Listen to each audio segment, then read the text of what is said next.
Hello friends, আমি office থেকে ফিরে গেছি। এখন আমি বানিয়ে ফেলবো ডিমের ঝোল, আর সেটা তোমাদের সাথে শেয়ার করব। যদি তোমাদের ভালো লাগে তাহলে আমার চ্যানেলটা সাবস্ক্রাইব করে দিও আর একটু শেয়ার করো, ঠিক আছে? আর কমেন্টস বক্সে জানিও ডিমের ঝোলটা দেখে তোমাদের কেমন লাগলো। খাওয়াতে তো পারবো না, দেখেই বলো কেমন লাগলো। টাটা। তো আজকে আমি রান্না করব ডিমের ঝোল আলু দিয়ে। সো ডিম সেদ্ধ করা হয়ে গেছে, তোমরা দেখতেই পাচ্ছ দুটো ডিম একটুখানি ফেটে গেছে হালকা, যার ফলে ওই সাদা সাদা পুটুলির মতো বেরিয়ে গিয়েছে। ডিম সেদ্ধ কমপ্লিট। আমি আজকে ডিমটা আলু আর পটল দিয়ে করব। সাধারণত আলু দিয়েই হয় ডিমের ঝোল, তো আমি ভাবলাম একটু নতুন কিছু ট্রাই করি, একটু পটল দিই। তো এইরকমভাবে আলুগুলোকে আমি কেটে নিয়েছি, দেখতেই পাচ্ছ এরকমভাবে এই সাইজে। আর পটলগুলোকে একটু বড় বড় করেই কেটেছি, যেহেতু আলুগুলো একটু বড়, তো সেই কারণে পটলগুলোকেও এরকম সাইজ করে কেটেছি। আচ্ছা, আর এছাড়া আমি নিয়ে নিয়েছি টমেটো, পেঁয়াজ কুচি, দুটো মিডিয়াম সাইজের পেঁয়াজ কুচি, একটা বড় টমেটো নিয়েছি, একটু ছকোয়া রসুন, আর অল্প একটু আদা। আচ্ছা, এগুলো আমি মিক্সিতে এবার পেস্ট করে নেবো, আর তাতে একটু কাঁচা লঙ্কা দিয়ে নেবো।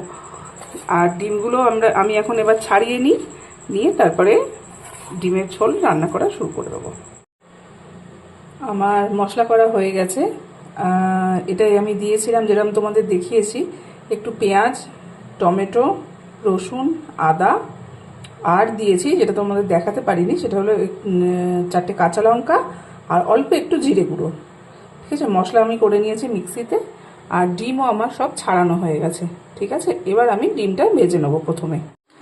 তো কড়াইতে আমি তেল দিয়ে দিয়েছি, সাদা তেল দিয়েই আমি পুরো রান্নাটা করব। ঠিক আছে, এই হচ্ছে তেলের পরিমাণটা, দেখো আমি একটু নাড়াচ্ছি, বুঝতে পারবে। এই তেলটাতেই আমি পুরো রান্নাটা করব। আচ্ছা, এবার ডিমগুলো আমি ছেড়ে দেবো একটা একটা করে। আর একটা কথা তোমাদের বলি, ডিমগুলো কিন্তু আমি একটু এরকম করে 4টে করে ফাটিয়ে, মানে 4টে দিক করে একটু একটু করে কেটে দিয়েছি, যাতে ডিমগুলো না ফাটে। আচ্ছা, এবার আস্তে আস্তে আমি ডিমগুলো ছেড়ে দিচ্ছি কড়াইতে ভাজার জন্যে।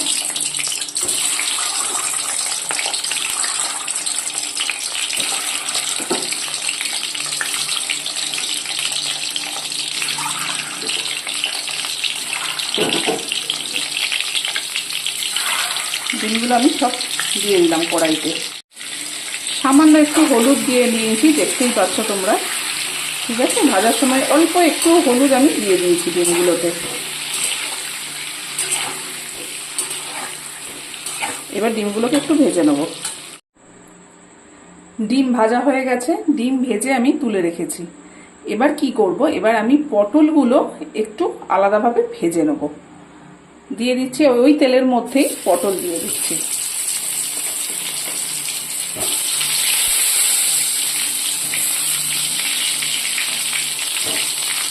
পটলটা একটু আলাদাভাবে ভেজে তুলে রাখবো।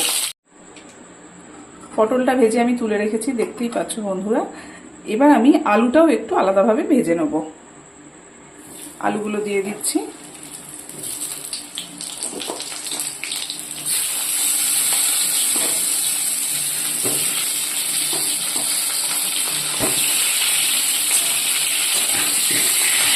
আলুগুলো একটু আমি ভেজে নেবো আগে আলাদাভাবে।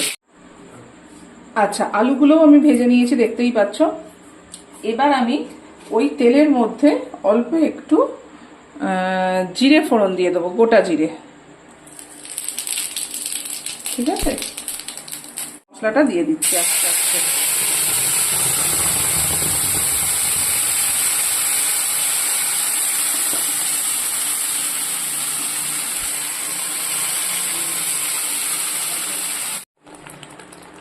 এবার আমি দিয়ে দেবো পরিমাণ মতো হলুদ।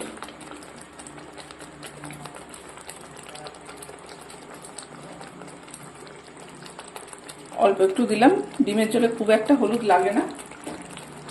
দিয়ে একটু নেড়ে দেবো। এটা এখন গ্যাসটা কমিয়ে একটু কষাবো যতক্ষণ না পর্যন্ত তেলটা ছাড়ছে। এবার আমি দিয়ে দিচ্ছি অল্প একটু লাল লঙ্কা, খুব সামান্য পরিমাণ, কারণ আমি কাঁচা লঙ্কা আগে বেটে দিয়েছি। দিয়ে দিচ্ছি পরিমাণ মতো নুন।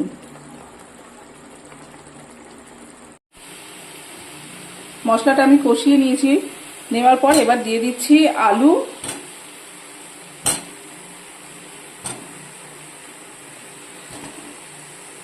আর পটলগুলো আর আলুগুলো আমি দিয়ে দিচ্ছি, দিয়ে আবারও একটু কষিয়ে নেব।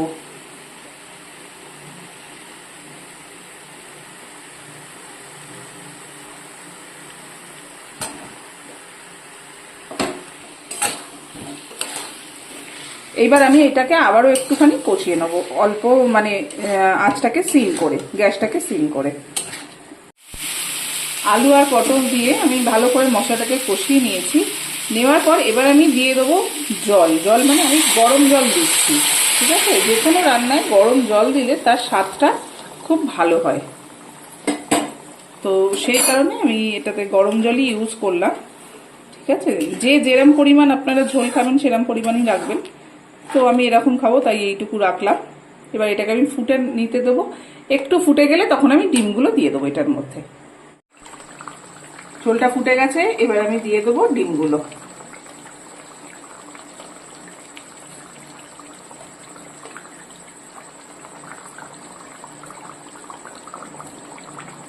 ডিমগুলো দিয়ে একটু হালকা নাড়াচাড়া করে আর অল্প 2-5 মিনিট ফুটবে, তারপর আমি নামিয়ে নেবো। ডিমের ঝোল হয়ে গেল।